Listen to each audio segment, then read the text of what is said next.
There was one time a Rebbe, big Rebbe, that he was sitting around and he said over, he was speaking about Shalom Bayit to the Keilah, and one guy runs over to the Rebbe, I need help. What do you need help about? He says, look, at the end of the day, my wife's driving me nuts. What should I do? He says, let me think about it. P.S. A few days later, another guy came over to him, Rabbi, we need a mikveh. We need a mikveh. A new men's mikveh. A men's one. Yeah, we want a new men's mikveh. It's nothing, it's all garbage, it's nothing, we're free. So I says, who's the wealthiest guy in the town? He says, who's the wealthiest guy in the town? So and so. He's the wealthiest guy. He says, this is the guy that he's thinking in his mind, the rabbi's thinking in his mind, this is the guy who has Shalom Bayit issues? He's thinking in his mind, he says, oh yeah, that's the same guy. He tells the Gabbai, okay, go ask him for a mikveh. So Rabbi, this guy is the most stingiest guy. It's easier to get water out of a rock than to get a penny out of this guy. Oh my goodness. The rabbi's like, oh my goodness. It's like a little bit. He's thinking about it like, oh my goodness, I don't believe you, I don't make a bill of Shana. Okay. He said, I have a beautiful idea.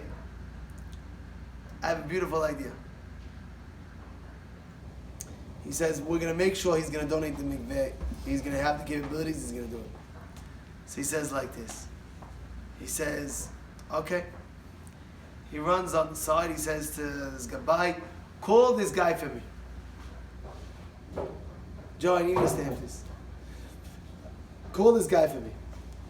So the Gabbai calls the wealthy guy. He says, listen, he tells him on the side, you were saying that you had Shalom Bayit issues, correct? Yes or no?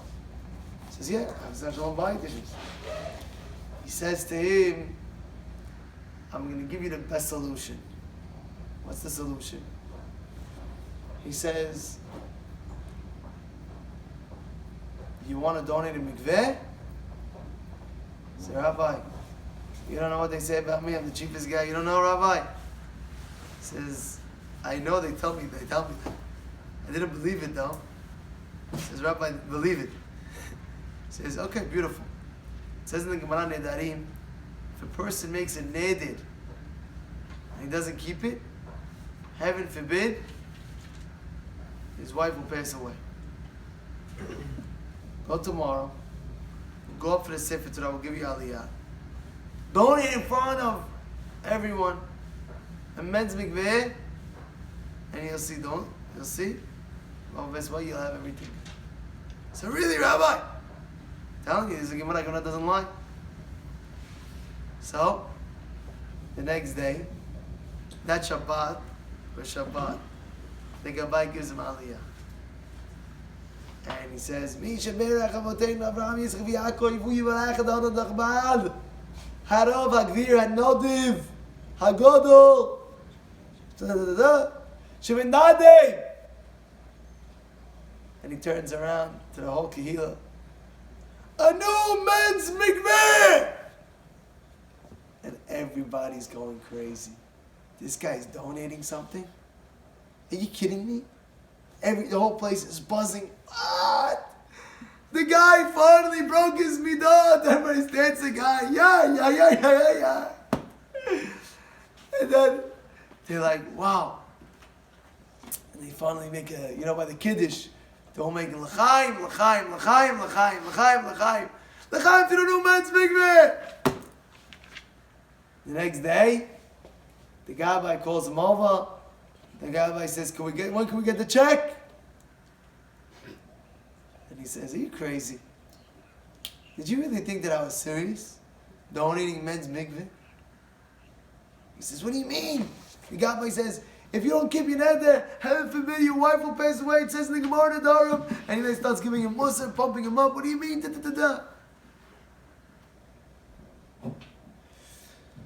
So, what happens? He says, I don't care, don't ask me for the men's mikveh, don't. He goes to the Rebbe. Rebbe, what should we do? He's not paying up. Says, leave him be. He'll pay. Don't worry. He'll pay. He goes home. And he starts with his wife. And he comes home to his wife. And he starts, says, anything ready for the meal? So his wife says, no. What do you mean no? I come home, I want something to eat, come on. I said no. What? I want to eat something. I said no. And the husband starts screaming at his wife, what are you good for? What is this? I'm entitled to have a stinking dinner for once in my life. Come on, what's wrong with you? What is wrong? He starts screaming on top of his lungs. 2 weeks later, he comes to the Rebbe. Rebbe, I'm going crazy. He says, what? You said if I make an eder and I do the mikveh, you promised me everything, and I don't see nothing. No results. So what do you mean? He said, my wife's not dying. I can't take it. Otherwise, he's going to have to pay a prenup. You know what I'm saying? The big check when they get divorced. You know, he was a rich man. That's half his money goes to her. That's a few $1 million. Is that crazy? What's going on, Rebbe? Says Rebbe says like this. Listen good. Rebbe says, you know what's going on? She's supposed to die, but you're killing her. Because let me ask you something. When you're screaming loud, your neighbors next door, they hear? Yes or no? He says, yeah. He says, anybody embarrasses somebody in public, it's like you're killing them. So she's getting killed every single time. What do you want to do? You're embarrassing someone in public. What do you want? They hear you. The neighbors hear you. They hear them now. You know, I had a neighbor next door to me. I was able to hear everything the guy was, what's it called, screaming about. I'm not kidding you. I'm not kidding. You think I'm kidding you. I'm not kidding. One time I parked my car in front of somebody's house. Hey, I'm telling you, you would see this house. You think they're all, what? Screaming, da. For literally 5 minutes, what is going on? So you hear things. Any case, back to this case with the Shalom Bayit. So the guy says, Rabbi, he says, yeah, you're embarrassing in public. The neighbors hear you. So he tells me, Rabbi, what should I do? He says, treat her nicely. Go give her the Amex, you know, the black Amex. 100 grand, tell her, honey, you have money, right? Yeah, take it. Take this for you. Treat her nicely. When there's no dinner, say no dinner. Honey, I'm going to make you dinner tonight. You sit back and enjoy. Sit on the couch, relax. What do you want, hot cocoa, hot chocolate? I got you. Marshmallow, little kosher marshmallow. We got you. Okay. So he comes in. He says to his wife, honey, this is for you. What is this? Credit card. So the girl says, my dear husband, you playing games with me? I'm going to go to the store. It's going to be declined. I know you. I know you. Play games with me. He says, no. I'm a changed person. What do you mean, a changed person? Take the hammer. So the guy, serious? She goes that day. She takes the hammer. Wow, she comes home with bags, shopping, this, that. Wow, my husband's so nice to me. The guy's really changing. Comes home.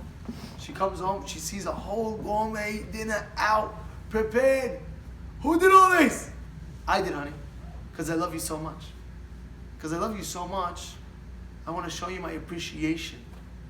But I treat you like this, I treat you like that. Honey, the past is the past. Now we start fresh. I'm a new man. I'm Shalom Bayit with you. I'm a good guy. Look at me as the new good guy. So, in any case, he's going again. And every day, the guy gets nicer and nicer. He gets nicer and nicer, being nicer and nicer. And the wife, starts being very nice to the husband. And after 2 weeks, now the wife starts cooking the crazy gourmet meal, starts making the house look nice. When the husband comes home, she's always making sure that he's home when he's home. And every time he comes in, she gives him the most honor and the most respect. Oh, my dear husband, how are you? I love you. I miss you. I this, I that. After all said and done, guess what? The wife starts feeling pain in her back. She goes to see a doctor, says, what is all this pain? The doctor says, come back to me tomorrow, I'll check the results. Result says, she has cancer.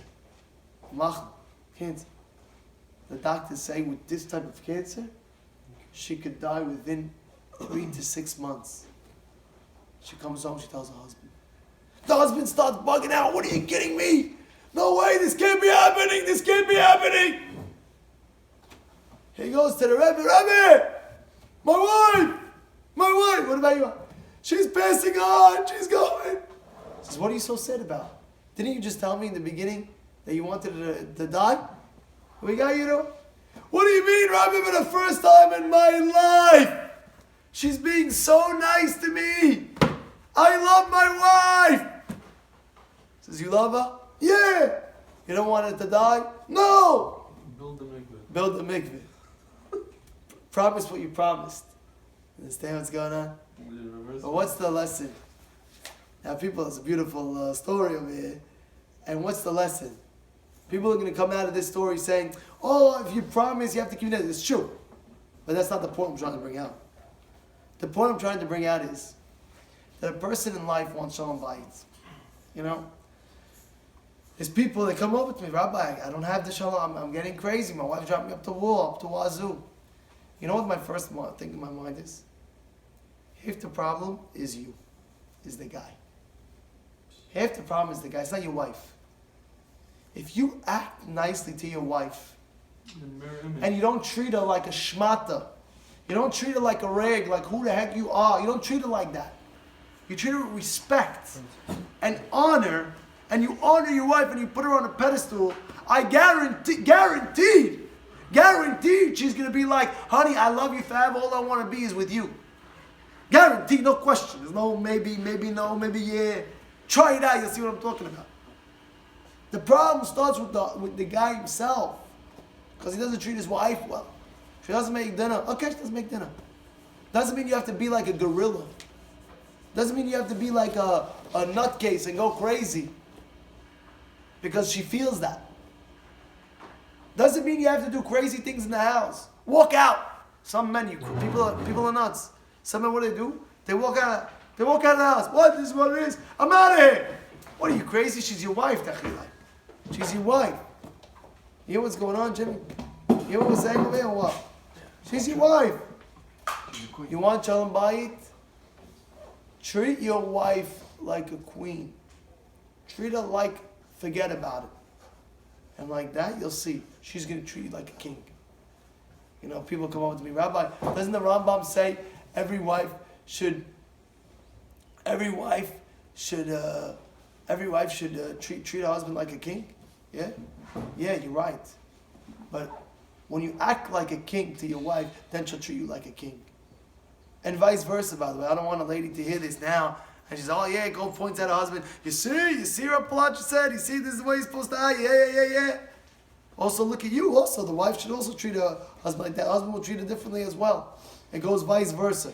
It goes, if the wife is going to start treating her husband like king, the king will treat her like a queen as well. This is the lesson. This is a lesson of people with peace as well. It's not only husband and wife. It's any enemies that you have. A person might have an enemy. We're not allowed. The Torah says you're not allowed to have an enemy. Are you crazy? I could have an enemy. Right? But if you treat the person well, they'll treat you back. How many times when you're walking by, they're not saying hello to me, I'm not going to say hello to them. Look at this guy, has arrogance. He thinks his nose is up high to the ceiling. Who does this guy think he is? I'm not going to feed into his arrogance. I won't say hello. But then all of a sudden you go and you say, I'm going to humble myself. I'm going to be the nice guy. I'm going to be the hello first guy. And he say, hello first. How you doing? Shalom Aleichem. How you doing, Sadiq? How you doing? And you humble yourself. You'll see this guy with arrogance. He'll start melting. How does the Yetzirah say? No, I'm feeding him to his arrogance. Relax, buddy, relax. Feed him, don't worry. He's going to start melting soon. And he's going to come over to you and say, how you doing? Sooner or later he's going to say hello to you first. This is the great lesson. You want Shalom Bayit? Treat your spouse like royalty. and you'll see things will automatically flip around.